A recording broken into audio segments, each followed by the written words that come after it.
In this episode of Negative Modifier, we'll be playing Symbaroum, which is a game set in a dark, bleak, and mysterious fantasy world. This game may include topics or events that some listeners may find uncomfortable or triggering. Listener discretion is advised. Hey, it's Charlie, Negative Modifier's Game Master. First off, thank you for giving us a listen. As always, expect something horrible to happen to the players. If you're a fan, support us by leaving a review on iTunes, and if you hate the show, consider doing it anyway and enjoying the fact that you've inflicted us on someone else. For the most up-to-date news in the podcast, follow us on Twitter and Instagram. And with that,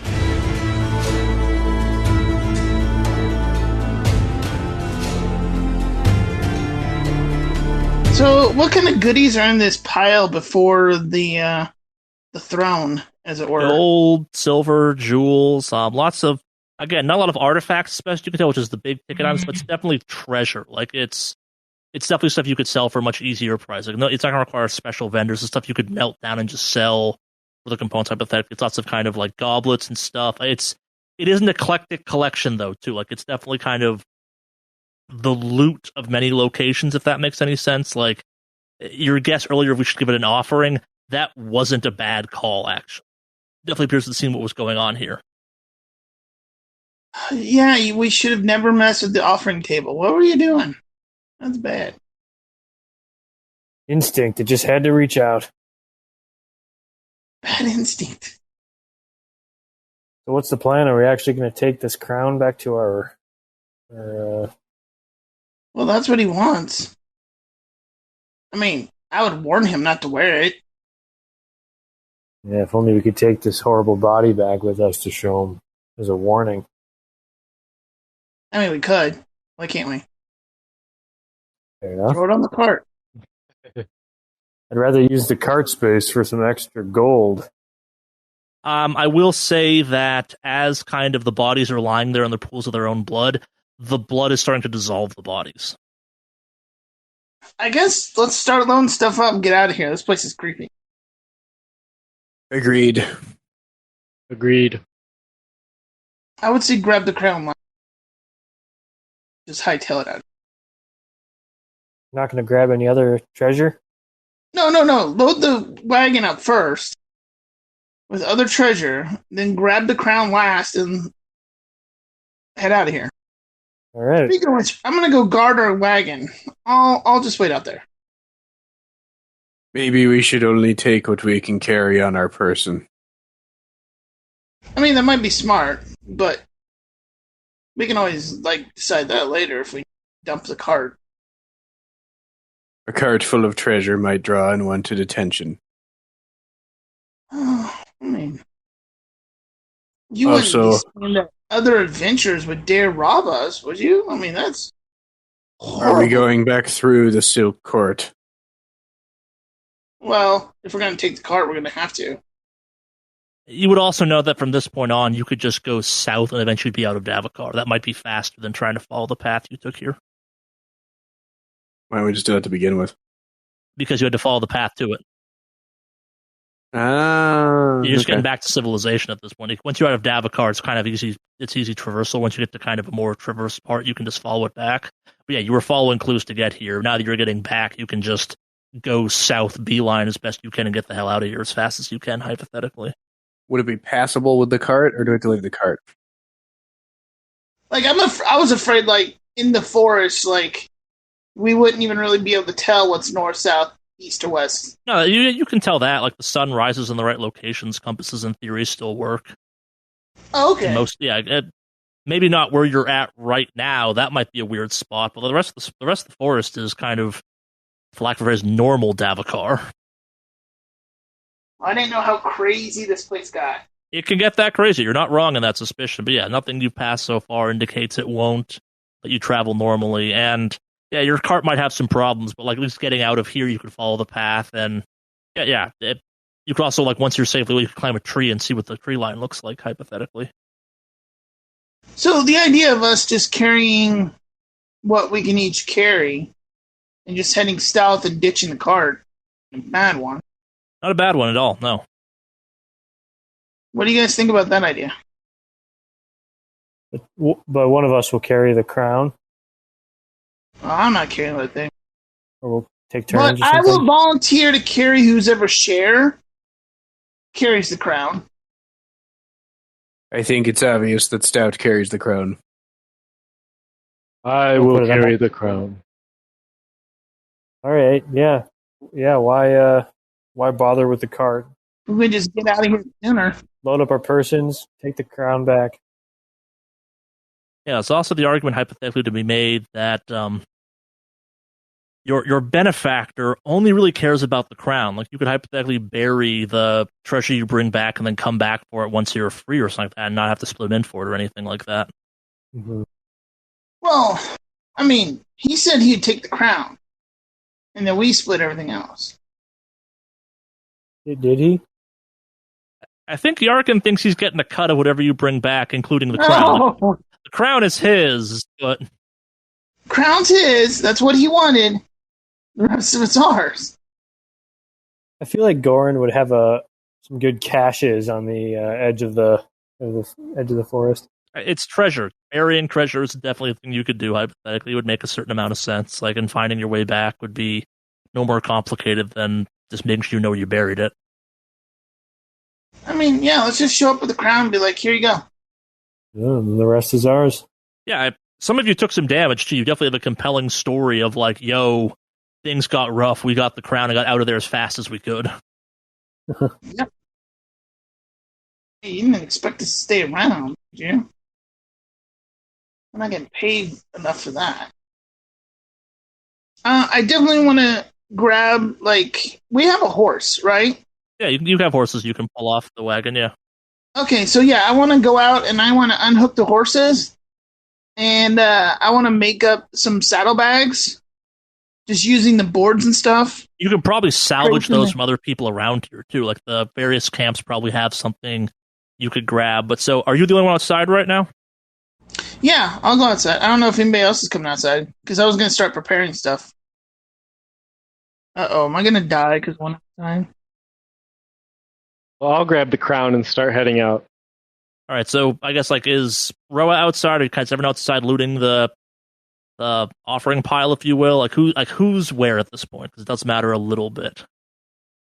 I went outside to prepare the horses and Marthal for carrying loot, and we're Sure. going to ditch the cart. The other three were probably still around the loot pile. All right. Picking, yeah. All right, cool. Yeah, so I'm going to say that's the scene over, so you can reset your corruptions back to 0 at that point. Some time's passing. Roa's outside making the saddlebags or salvaging the saddlebags as best she can. She's kind of regretting maybe not bringing Marthal inside, given what they ran into in there, but it was also probably safer outside. As the only one outside, though, give me a vigilance check at +2. Okay. And does Marthal also get one? You can if you fail, but you're not going to he's not going to be super useful in this case. Okay. Well, I got a 7 out of 13. So, Yeah, so okay. as you're kind of setting up the horses for stuff, you notice something weird. So this kind of thick fog you've been seeing, this ground cover, it's flowing as if it's kind of being drawn into the feasting hall. Like, you're looking at it, say it's slowly kind of flowing, being sucked into you. It's moving ever so slowly into the feasting hall. And now that you're kind of aware of this, you hear just echoing around the inside of the hall. It sounds like breaths almost, or something like that. Just kind of a slow inhale and exhale of breath. Like, doesn't seem to line up with the fog moving, but definitely kind of, you hear, it's not a natural set of wind almost. It's almost like something's waking up or What? shaking something off. Yeah, what time of day is it? Is it coming later in the day? Yeah, you've been at this for a little while. Like, it's not night yet, but we'll probably say it's like mid-afternoon by now or something after all the stuff you've been through. What? Okay. All right. I have a theory, and Roa's just going to go with that. I will turn around and kind of yell back into the hall. I think the revelers are coming back for their feast. I think we need to leave now. Like, now. Grab what you can. Let's go. And I'm going to start loading up treasure that was already out here. Sure. All right, so the three of you inside. You hear kind of Roa screaming about something. Give me a vigilance to see how well you hear her. You're quite a distance away at this point. 8 out of 10 success. 1 out of 12 success. Whoa, stout. 17 out of 14 failure. A lot of treasure there. It's good treasure too. Yeah, it's no frills treasure, but it's treasure. Yeah. So Scotsbury, you don't quite hear this. You kind of hear Roa screaming about something from outside. But Stout and Goran, you hear her warning, and as you're hearing this, you kind of hear a crack or a creaking sound, kind of like a tree blowing in the wind or something, and it's coming from where the throne was. What's going on with the Wicker Man? So, the Wicker Man is beginning to move. It's very slow in its movements, but like in every sound of it moving is making cracking, kind of branch bending sounds. Like it's loud in what it's doing, but it has slowly kind of moved into a more human pose. Maybe not slowly, you heard it making all those sounds all of a sudden, and it's taken a step, a small one, away from where it was leaning up against the tree, kind of towards you.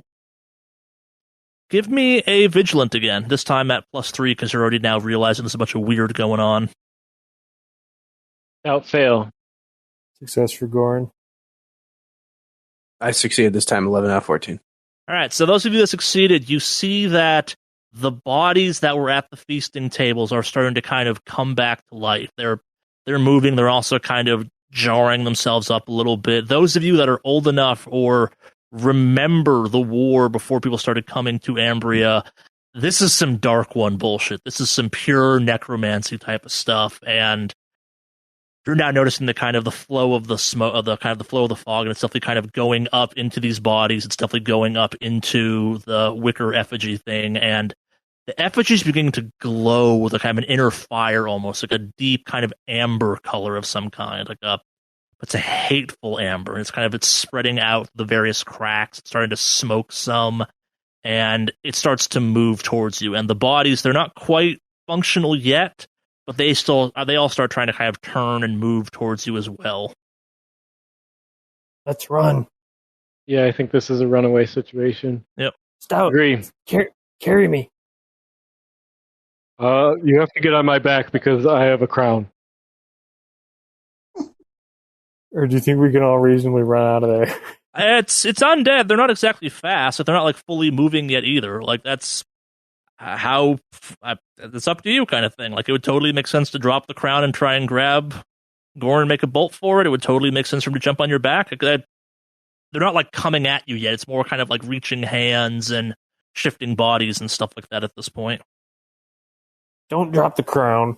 I'll crawl on your back. What does that take? A quick or something? I'll let you just do that. We're gonna just think a little bit different for the time being. So you're gonna start running out of this place? Yep. All right.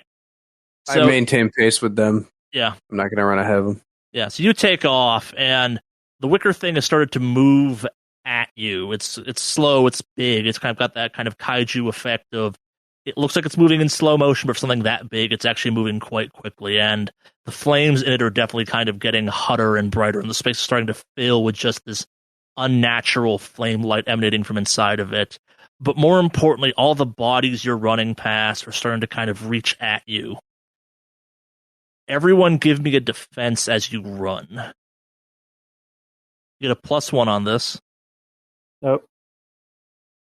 I would not have gotten it anyway. But you did roll pretty dang good for your armor. Yeah, 4 damage negated. All right, so you're not taking any damage. Give me a so this is where things get a little bit bad. If you failed, give me a strong at -5. So I think Peter's the only one who failed. I got a 10 out of 13. I failed big time, 8 out of 13. All right, so one of these bodies just grabs Goran and drags him off of Stout's back, kind of to the ground. What do the rest of you two do? I keep running? Like, who's coming back to help him? Is no one coming back to help him? What's the plan? Skusmer, don't leave me. Stout. I shoot it. All right, so you're not going to combat with it? I guess. Yeah. All right, so you get it. Just make an attack on it. Any modifier? Nope, it's got 0 for defense, so it's neutral at that point. 2 out of 14, 7 damage.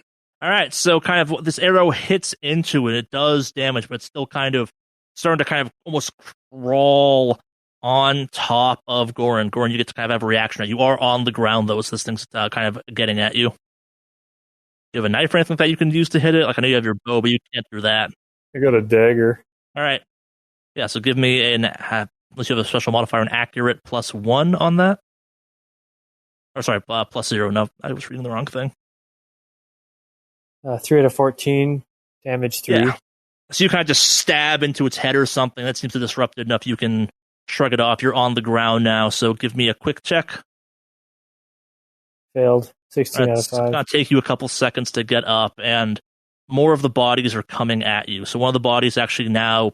What are you doing through all of this stuff? You still running towards the exit? Did you stop? What are you doing? Well, I'd like to stop and just see if I can rip him off. Oh, he's fine now. He's just on the ground. Can I help pick him up? You're kind of carrying the crown. You can, yeah, give me a strength check. Or a strong, I guess. Fail. Yeah, you're holding this crown. It's kind of awkward. Like, it makes a certain amount of sense. So, yeah, so you guys have all done this, and some bodies are coming at you. Everyone give me a defense roll at +1. Except Goran, who gives me a defense roll at -1. Stout succeeds. 8 out of 14. I got hit. I rolled an 18 out of 13. I negated 2 damage. All right. I got hit and negated 4 damage. All right, so these things don't do a ton of damage because they're just kind of bodies. So if you they do 4 damage. So if you did more or less than that on armor, you take 2 damage. All right, so we're back at the top of this. So the first one to do stuff was Skutzmer for this. What are you doing? I'm not on the ground or anything. No, you're not on the ground. Goran's on the ground because you got dragged off the back. He's still on the ground, yeah, because you didn't succeed on the check. Am I near him? You can try and pick him up if you want, yeah. All right, I try to pull him up. All right, give me a strength check. Or strong. Ooh. Rolled a 1. Yeah, you pull him to his feet, kind of thing. The things are kind of starting to crawl towards you. To his foot. You're right, yeah, to his foot. And more importantly, the wicker thing is kind of it's gaining on you. It's not moving fast, but kind of in all of this commotion, it's definitely caught up. It's starting to kind of lean down. You're seeing into its kind of just terrible, burning, gigantic deer skull eyes as part of this effigy. It's kind of reaching a hand out across all the tables. Like, it puts a hand out, just smashes through the tables and the various bodies. It echoes around the room. The kind of the floor almost shakes with that. And it kind of lets out like just a low, it's not a moan, it's almost like a call or a throat gurgle of some kind at you, almost like a sheep bleating sound of something, but dark and ominous. And like, again, like, it's just horrifying being in this thing's presence. Goran, you're up next. What do? You gotta start running? Yep, running. All right. Stout, what do? You gonna go back to running? Yep. All right, so everyone's moving. Everyone give me a defense check again. Modifier? Sorry, yeah, +1 on the defense check. Still lost. Damage negated was 1. So I take 3 damage. Yep, they do 3 damage. So that puts me out. All right, so that knocks you down, and being knocked down is definitely not the end in Symbaroum. There's a whole fun set of death rules. So that's kind of our monsters thing. But you are knocked to the ground again, which is a problem with everything going on at this point. So let's see our first death roll of this. So roll 1d20. 3. All right, so the way the death tests work is you kind of have some ranges. If you get a 1, you get to pop back up with 1d4 toughness. A 2 to 10, you get to do those kind of indefinitely. You're not dead, but you're not getting better.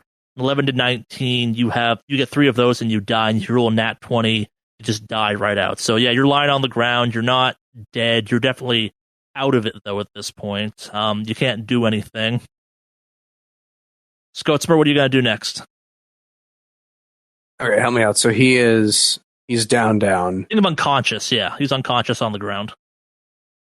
Are they on him? Not yet. The answer is they're kind of all over the place at this point. I try to. I'm going to make an attempt to drag him. All right, yeah. So give me. You're trying to drag him and not lift him. Give me strength +1. I failed it. 19 out of 11. Yeah, no. Not much you can do against this. Stout, what are you doing? He's on the ground, dying. Unconscious, yeah. Like, he's not in great shape. He will die, hypothetically, eventually. How big is this helmet? Do I need 2 hands to carry it? The crown? You could carry it with one hand. It's awkward, though. But yeah, it's... You could always put it on. I feel like that might be the only way to save him is to try to put it on, but I don't know it will happen exactly. You could also try throwing it. Like, what are you thinking? What are you trying to do? How close are we to the door? You could get there in a turn or two, probably. Assuming you kind of remain unimpeded again. Yeah, I don't want to lose the crown because I'm worried that one of these zombies might pick it up and bring it to the Wicker Man or something, and we'll have to fight the effigy to get it back. I'll try to pick him up as well. Maybe hand the crown to Skutzma or something? Can any of us carry it? Yeah, it's not that heavy. It's kind of big and awkward. Oh, yeah, I can try that. When you say big and awkward, is it bigger than it's bigger than like a basketball. Yeah, think of like the skull part as like probably the size of a basketball. It's the horns that come off of it that make it a bit more. It's heavier than basketball, definitely. Think of it like trying to carry a bowling ball. Oh, okay. I thought for some reason I thought it was bigger. Okay, It is bigger than that, but kind of weight wise, it's not insane. Again, it's like it's mostly it's an oversized deer skull kind of thing. The entire thing fits around and looks proportional to a person that's 8 feet tall is kind of their head. So it's big, but not like insanely big.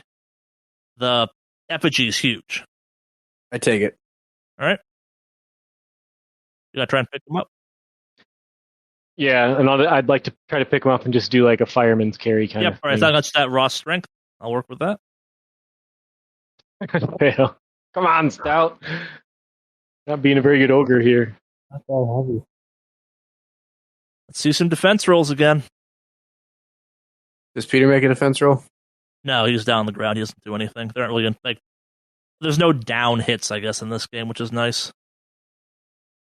Stout defends, dodges, whatever, once again. Yeah, you're successfully kind of weaving and dodging through all these attacks. Let's see that death test, though. 16. All right, so that puts us in the 11 to 19 category. So get 2 more of these, and Gorin, for lack of a better phrase, bleeds out. But you don't get better, you don't get worse at this exact point in time. Skotzmer, you've got the skull. You got to try and help. You just got to take off running at this point. Or not the skull, the crown. I'm going to make a resolute test. All right, to do what? Entangle vines. All right. What does entangle vines do? By rolling a successful resolute test, the mystic calls forth entangling vines or roots from out of the earth and can ensnare an enemy. The ensnared creature cannot move, but can use ranged weapons and powers. The creature is ensnared until the mystic fails a resolute arrow strength, or resolute arrow strong. The arrow is pointing to the left, which is odd when you read left to right, but anyway, whatever that means. Test. I know what that means. So yeah. All right. So let's do the resolute starting first. the following turn. It specifically says starting the following turn. Yep. All right. So kind of just vines erupt out of the ground everywhere, binding stuff in place. Yep. 12. It says a creature, so I guess I would target the wicker thing. But okay. If I can entangle, if you're gonna rule that the zombies get entangled too, I'm cool with that. But it says a creature. Yeah, so I was gonna give you this on this one. So something about this place, the wrongness of it, there's a giant wicker effigy thing. It just erupts everywhere, kind of thing. It's wild, like it's way overkill at this point. Whatever's happening here is amplifying you in a major way. But I also need to see that corruption test now. And I'm back down to 0 corruption because of last time, right? Yep. 2. All right, so it's not increased up to 4. Oh shit! Okay, that's good. I'm fine with it. Yep. Yeah, so kind of the world is wrapped in thorns. Scotsmer's just done this thing. Stout, you gotta try and pick him up. I think this time we're just going to try to drag him. All right, give me a strong +1 actually, because you're dragging him. All right, success this time. 9 out of 16. Awesome. Yes, you take off just dragging him as hard as you can across the ground. All right, so it says resolute against strength was the kind of test for this one. Yes. All right, so give me a resolute chest at minus. I should get a +5 on that, actually. Yeah, give me a resolute +5. Okay. No, wait, no. I'm reading the wrong thing. I'll take the +5. It's not +5. That's discrete.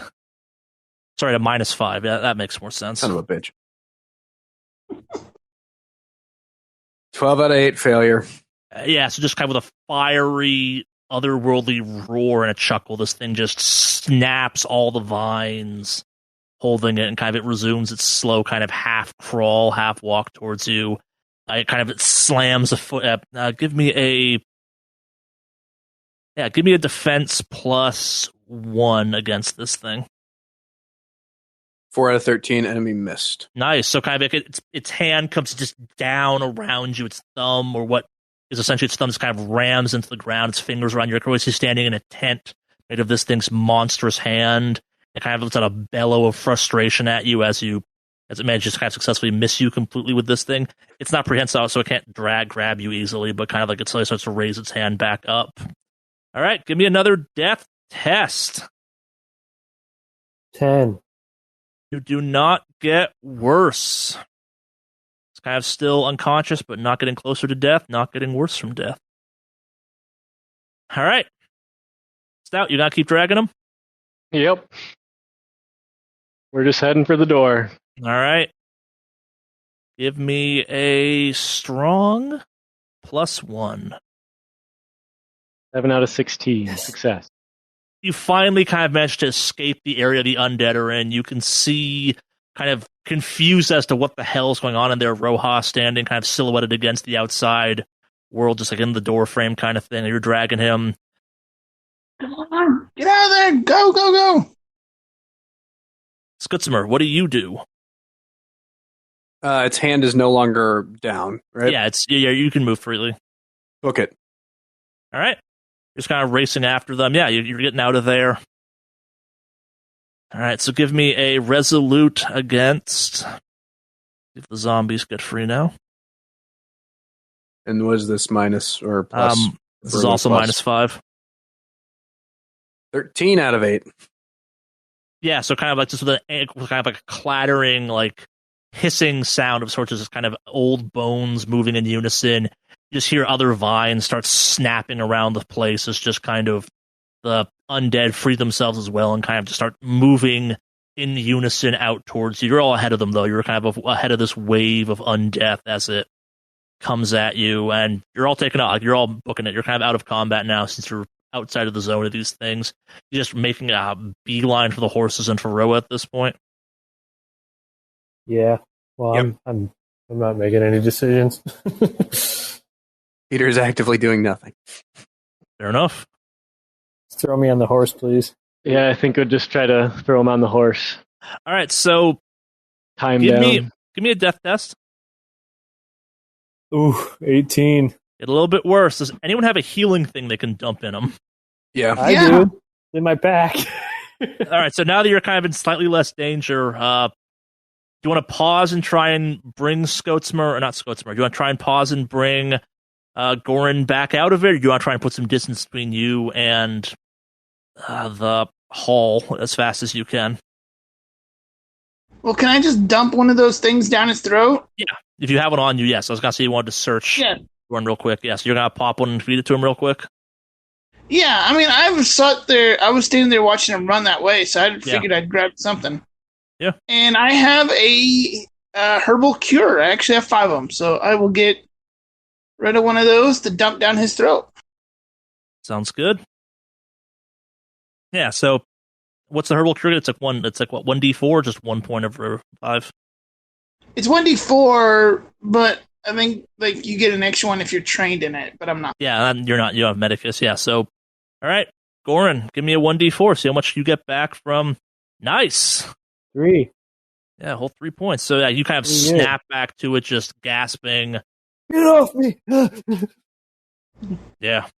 So, and behind you, you just see kind of this mass of undead skeletons, partially zombified humans, and just kind of these burning, gigantic, hateful eyes slowly approaching towards the door. I'm assuming you all just take off running as fast as you can across the field. Yeah. All right. Yeah, so you're booking it and kind of like just pouring out of the entrance to this place come the undead. The effigy's not started to follow them just yet, but kind of you got a nice head start. They're having a hard time funneling through the door because they're A, undead, and B, it's not a huge opening, but they have come spilling out behind you just as a giant wave, and you're off. You're moving across the field as fast as you can, and you get about 2/3 of the way back across the field. You're seeing there's just a giant mass of the undead still following you. They have not caught up.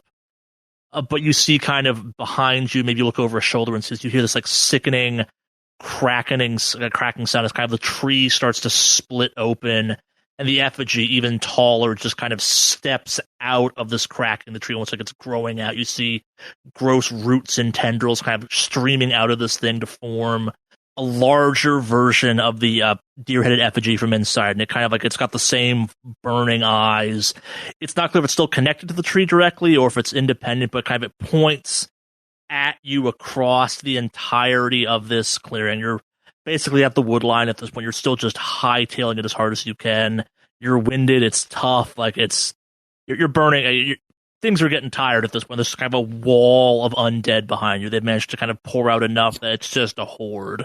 And if they catch you, bad things will happen. Just kind of from this effigy that lets out this horrifying bellow that you can't quite understand in a traditional sense, but deep down you hear it just yell kind of like, get them or you will regret this or something along those lines. It just echoes in this clearing of sorts. But you're in the tree line then.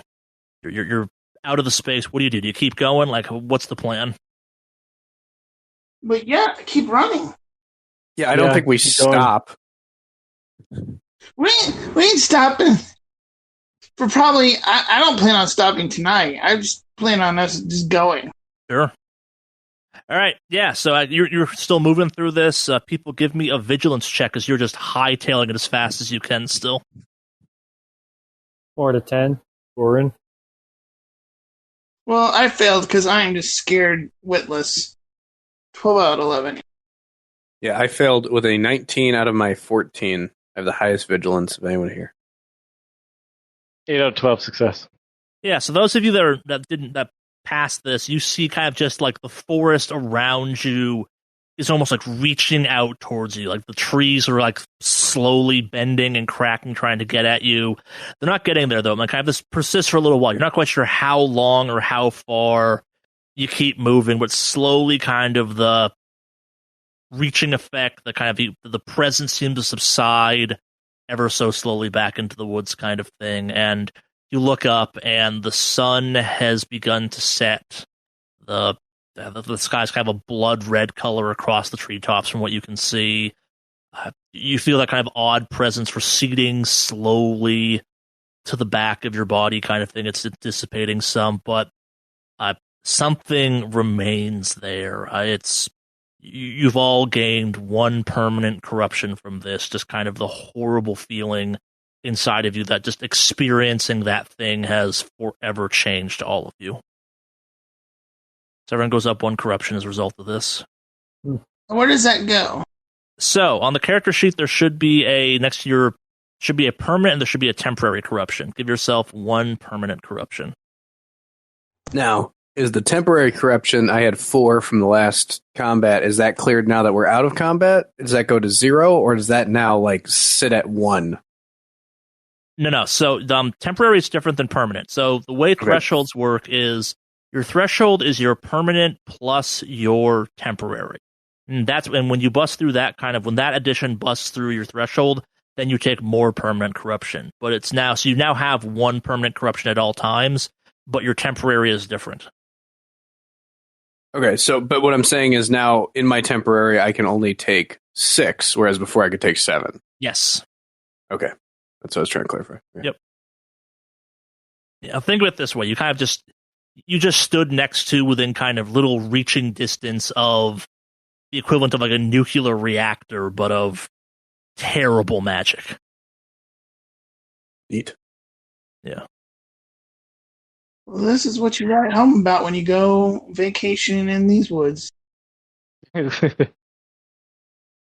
So what's the plan now? You kind of it's nightfall. You're gonna keep moving for the time being.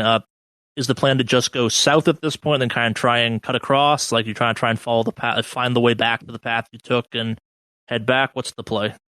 No. My play is we were heading directly south, and we're just going to keep heading south, and we're not stopping. Not a bad plan.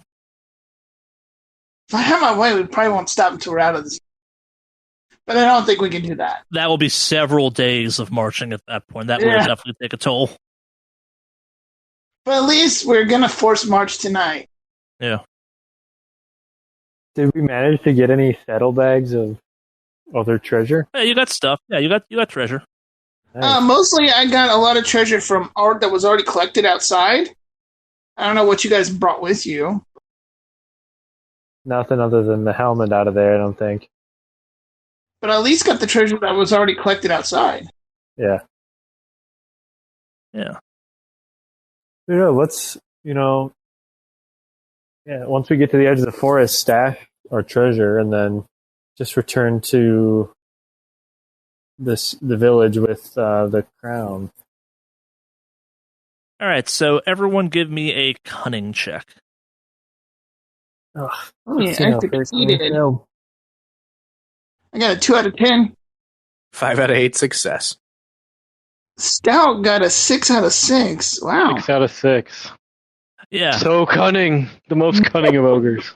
Yeah. So Goran, the woodsman, the experienced treasure hunter, he's not doing so great. Yeah, he almost died today, kind of thing. He's not capable of helping you navigate, but the rest of you kind of put your heads together, and maybe Murtaugh helps some. Maybe you just get lucky, but you slowly start making your way out of the forest. You find south. You find a pretty okay path to follow. Who rolled the highest on that? That would be Roja. Give me a 1d10 roll. Okay. I got a 1. Hopefully 1s are good. Yeah, so you're not quite sure how, but you managed to kind of just 3 days later after a painful, exaggerated, like just long hours of walking. I'm assuming you kind of walk to you more or less almost drop. You emerge from the forest 3 days later, kind of like onto just a road that seems to skirt along the edges of Davokar in some ways. Like it's the entire time, though, you've been haunted by kind of strange bird calls, and every time a tree made a creaking sound, you've jumped at it. You've been sleeping terribly since you left, kind of thing. Like it's been a rough couple of days. You're banged up, you're bloody. You've not kind of like just based on the kind of ridiculous hours you've been walking and trudging through the woods, you've recovered no toughness, unfortunately, but it's just been rough. I'm assuming you've been barely eating, just kind of trying to keep going at all times. Like what foraging you've done has been probably like mushrooms and moss, hypothetically. But yeah, no, you emerge from the edges of Davokar back into, for better or worse, middle of nowhere Ambria. And more importantly, kind of off way in the distance, like probably a couple more days walk from where you're standing, though, you see the small glint of the beacon of Thistlehold. Just way off in the distance, though. Your feet are sore, your muscles ache, but yeah, no, you're out of Davokar, thank God. Well, I'm not going back there. Maybe we should take a camp, rest up after days of wandering the forest. Can we bury the treasure first? That seems like a good idea. How deep do you bury it? 6 feet deep. Okay. Yeah, so you spend some time digging this. It takes up probably the rest of the day, kind of, you're putting the final mounds of dirt on this thing as the sun slowly slips below the horizon. Give me a discreet check, everyone. I'm not great at this. Oh, horrible. Hey, I passed the game with 2 out of 10. Stout succeeds 2 out of 5. Oh, wow, Stout. Man, you've been rolling awesome with this. That's like that 2 out of 2 defense I had. That was awesome. Turns out Stout's rolling a d6. I failed with a 15 out of 10. Orin also failed. All right, so whoever's the highest persuaded of all of you, we'll have to figure that one out. Give me a persuade roll. I'll even give you a +2 on it. I have 15. Yeah, let's do that then. 11 out of 17. Yeah, so some people pass you by as you're working, and they kind of stop and ask, and you manage to kind of explain away what you're doing. Like, they kind of, like, you feel pretty confident they're not going to come back and steal your stuff, or that they know where they're at, kind of thing. They're just like, oh, they're doing something weird, or they're burying some stuff. You kind of manage to, you spill it off. It's like, oh, we're burying some supplies, we have to come back and get it, kind of thing. Like, you probably spell some lie, but oh, you can't, like, it's some stuff you can't bring into Thistlehold for whatever reason. They're like, oh, okay, whatever, smugglers, and we'll roll their eyes at you and kind of keep going. Not all horses make it out of Davokar. Yeah, no, that makes a lot of sense. Yeah, burying a horse. Yeah, no, that's just been a convincing story, though. I mean, we went and wanted to attract predators. We would have left it there. And we could leave it here, but it might attract predators, so we're burying it. Yeah, it's a public safety move. Yeah. We would have left it in the forest, but the last time we did that, it came back. Not a bad explanation, honestly. Yeah, so I'm assuming you just kind of like make your way to Thistlehold over the next couple of days, do some light foraging for food and stuff like that. Yeah, I'm assuming you left most of your supplies in the forest when you hightailed it out of there. Yeah. I will say this, like, as you've been, since you're now out of Davokar and you kind of have this weird crown, you have been hungry. Like, I believe you didn't eat for a few days getting out of there, just kind of hightailing it through the woods and living on what you could scavenge, but, like, you feel increasingly hungry as these days go on. Like, you've all been without food once or twice in your life, easily, given the setting, but, like, this is some real hunger. This is like eating entire pig levels of hunger you're experiencing. But yeah, 2 days later, you arrive at the gates of Thistlehold. Your paperwork gets you through. You are somehow safely back at Thistlehold. What do you do now that you're inside the city limits? Make a beeline to that inn. All right. Drop this shit off and get something to eat. Headed off to the inn? I want to make sure he undoes my brand. Yeah. Yeah. All right, so it's off to the Rose Garden Inn? Mm-hmm. Yes. Yep. You go inside. You're kind of carrying this artifact through town. You're probably not feeling great about the fact you're carrying. Did you take any preparations to, like, hide there? Did you wrap it up or anything like that? You're just kind of carrying this weird stag antlered crown thing. Burlap.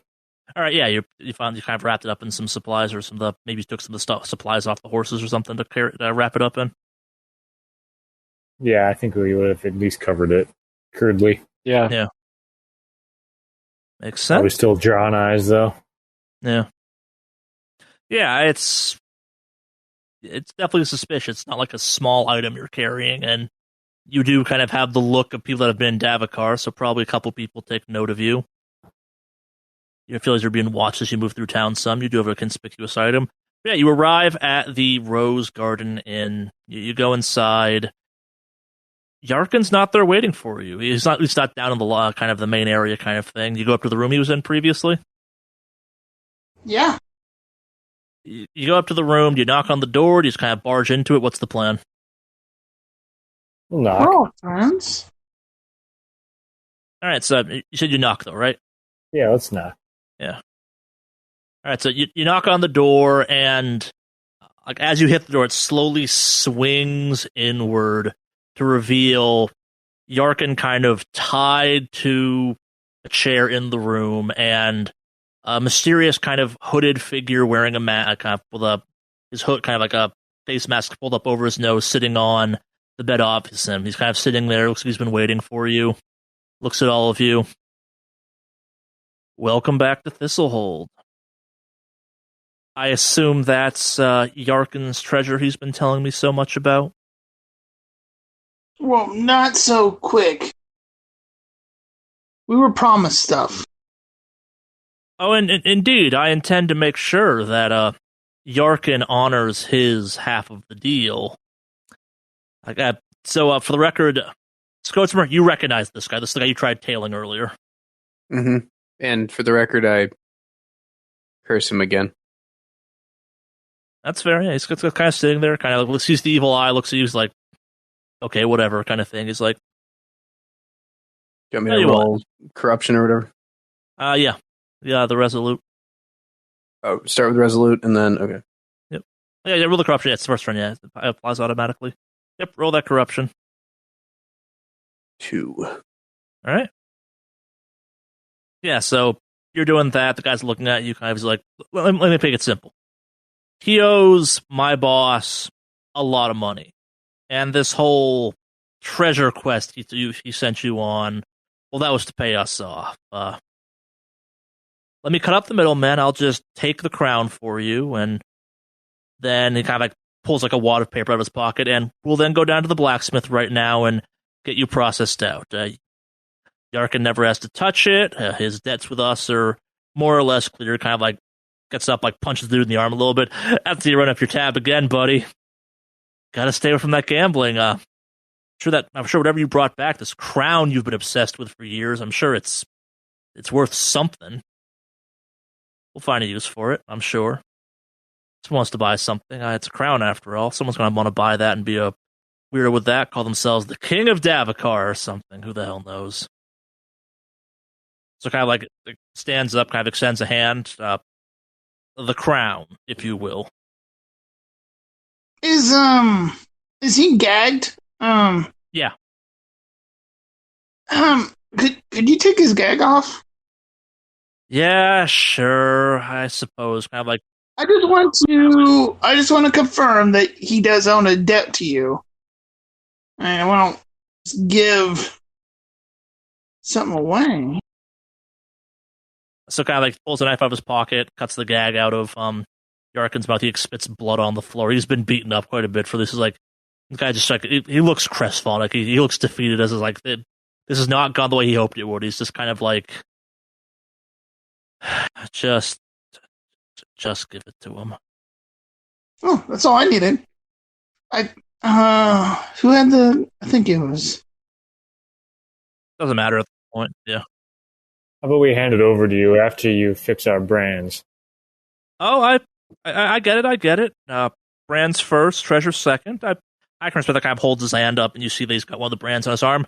I was also similarly brought to Thistlehold under a similar manner as you. Kind of like kicks Yarkin in the guts at this point by this same asshole as well. In fact, actually, tell me, you found it.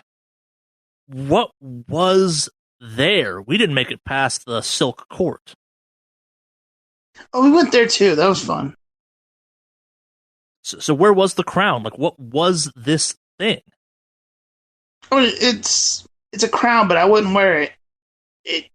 Well, I mean, I don't know if it's outside of the forest. Maybe it won't do anything, but the last poor soul who put it on became the overseer. He became desiccated. His body was withered away. We saw it ourselves. It killed him before us. Not just withered, he was misshapen, like an abomination. I would never venture to put it on. Totally destroyed him.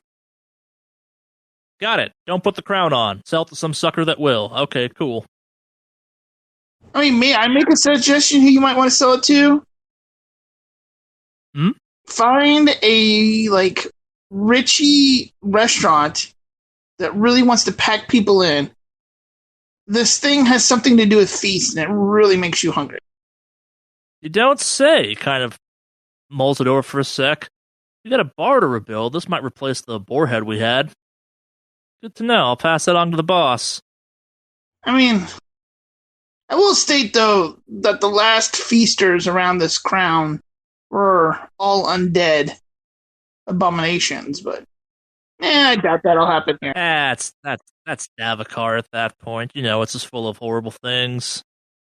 But yeah, so I got places to be. You got places to get back to, I assume. Let's go handle this brand business. So, kind of like shoos you out of the room. Kind of like leaves Yarkin still tied up in the chair, though, and stuff like that. He's like, you can have him if you want. His debt's paid to us at this point, so I can leave him here. I can let him loose. So this is up to you, I guess, at this point. As far as I'm concerned, he can live or die. I mean, yeah. Let him go. I mean, he did send us off to our deaths, but that's no more than probably anybody else would. Let him go and fix our brands. Fine. Like, cuts Yarkin's bonds, and kind of Yarkin like slowly falls out of the chair onto the floor. Guy kicks him again on the ground. All right, blacksmith time. Kind of ushers you out of the room, kind of across town to a blacksmith. Like, this is a seedy blacksmith too, and walks up, kind of flashes some papers, shows that they've been marked as completed or whatever the right phrase is for it. And the guy kind of comes back with a weird, like, ornate looking brand thing, starts heating it up for you. Guy kind of sits down, just like a pile of hay or something. Made out of Davokar. That's more than my friends are capable of doing. I'm not going to ask a lot of questions, but if you want to look for employment, my boss has some openings, I'm sure, I suppose. But yeah, no. Congrats on your first trip, I suppose. And kind of like, so blacksmith comes over and starts like fixing off your brands. And kind of just a sickening kind of hiss as it hits your skin. But it's weird when you have these applied. It just hurt and smelled terrible. This time it kind of it hurts. It's blinding pain still as you are getting branded for this to get released from the system. But there's something about, maybe it's the smell of the cooking meat or something like that. It just kind of brings you back. It almost smells good. Again, you guys are really hungry as all of this. Like, you could use a drink, maybe 10, 20 drinks after everything you've been through. A meal would be real nice. That's yeah, and just like something about the smell of cooking flesh, it's something about it reminds you of better times. Maybe you kind of flash back to a happy memory or the last good meal you had before you went into prison. We're not quite sure which, but through kind of the wrapping on the skull, you swear you briefly see just a slight green glow where the eyes would most likely be in the wrap. But maybe you don't, maybe you do. You're free men now. You're free to go about. This strange figure has offered you maybe some extra employment. Some of you may want to go out to what you were up to previously. Some of you may not. But we're going to kind of zoom out of Thistlehold and kind of see like just how insignificantly small Thistlehold and the rest of Ambria is compared to Davokar. Kind of as we kind of zoom farther out, you see just kind of maybe where this clearing was, maybe where it's not. But yeah, that's where we're going to end this. You're all free men and women. You've successfully braved the depths of Davokar. You've brought back this crown. You've bowed low before a head crown. You've survived where, oh, so many adventurers, it seems, so many treasure hunters have failed horribly before you. I feel like we did more of a running out of fear and shooting on the run than we did bravely marching out. Hey, you made it out, though. I got dragged out. And that is Symbaroum.